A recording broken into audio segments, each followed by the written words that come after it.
Hey guys, welcome to another commentary done by Diggity. We're in game 2 between Jedi 1 and Snow D. Upper right hand corner we got Jedi starting as the, I'm going to call it Peach. I think it might be Tan actually. I think it's the Tan Protoss officially. I'm still going to call it Peach because I'm gonna. Bottom left hand corner we got Snow D starting as the Yellow Zerg. This is on Polestar, which, this sort of thing. So I know what you guys might be thinking when you look at the map like this, but it actually, I think it's the other direction that is the not so great direction. Also, I'm fairly certain if you're looking for the origins of this, I think it's actually the Little Dipper. So Polaris is the North Star where everything rotates around. It's the very end of Little Dipper. So if you take the Little Dipper and rotate it around a bunch, around Polaris, its end, you get something that looks like this. It's where I think it came from. And is kind of used to denote the changing of seasons and whatnot. So it makes sense in Buddhism for sure, where it's like change is the only constant. And if you're, I guess, an oppressive white supremacist fascist regime, it's kind of ironic that you're taking that because it's like, oh, radical change coming, but not necessarily in my favor. So we'll see. Anyway, Jedi 1 going for, well, he's got a forward pylon. It looks like he's going to go Gateway first. Once again, Gateway first, a little bit weaker at cross position, but at the same time, we've got an overpool for Snow D once again.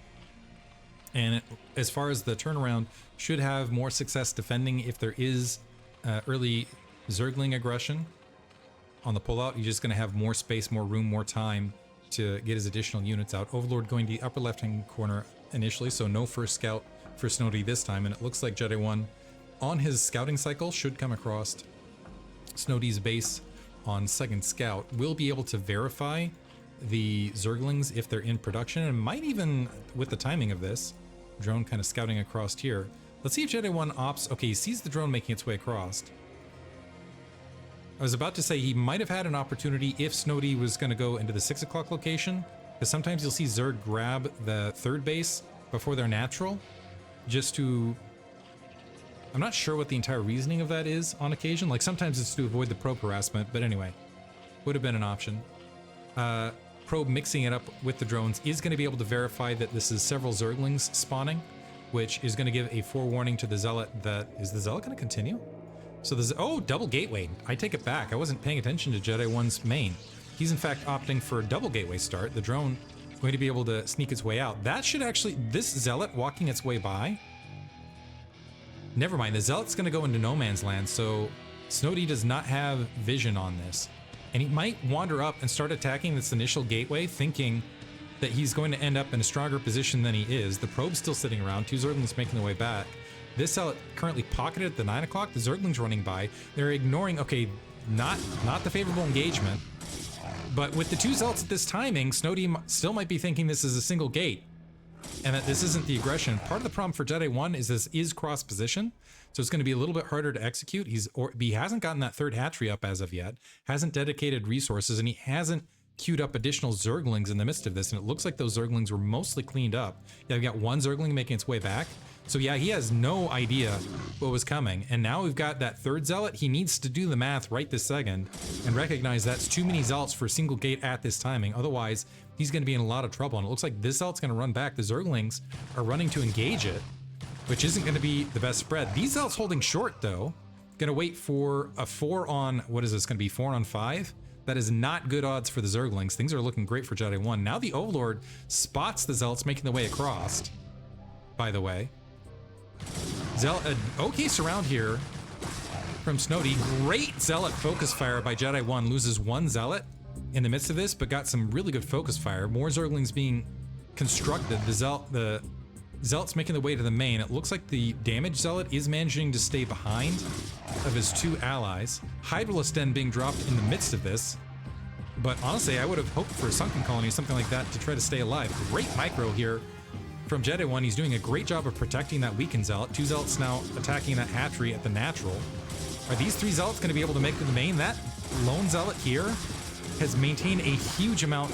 I'm not sure if I want to say that's great trading around from Jedi 1 or just really bad focusing on Snow D, and I think it's Snow D. He's got to be panicking right this second.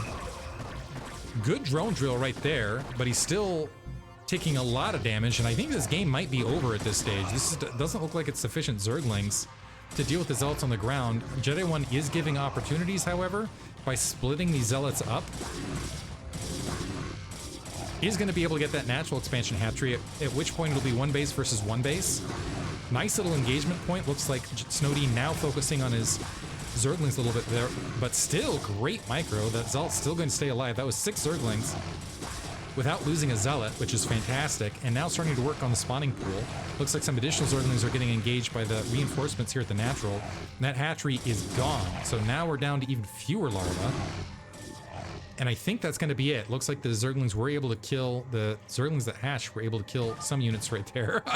Snowdy even calling it out, your Zealots never die. And I think that's just Jedi 1 doing a great job of taking the, you can see he's just doing a great job of microing and pocketing the weakened Zealot towards the center of the pack so it's not getting exposed. Really good. Really, and it's, since the last time I saw him, that's some incredible improvement, I've got to say. Snowdy not judging as of yet, just glorying in the attack. Yeah, I'm not sure how, if he even recognized that it was 2-gate. Snowdy giving the big G's out here, which is definitely deserved. Great execution from Jedi 1, definitely a deserved victory. Jedi 1 looking in great shape here for Gosuleague, and he is going to move into the 1-0 slot from the series down the line. Hope you guys enjoyed it. Thanks for listening.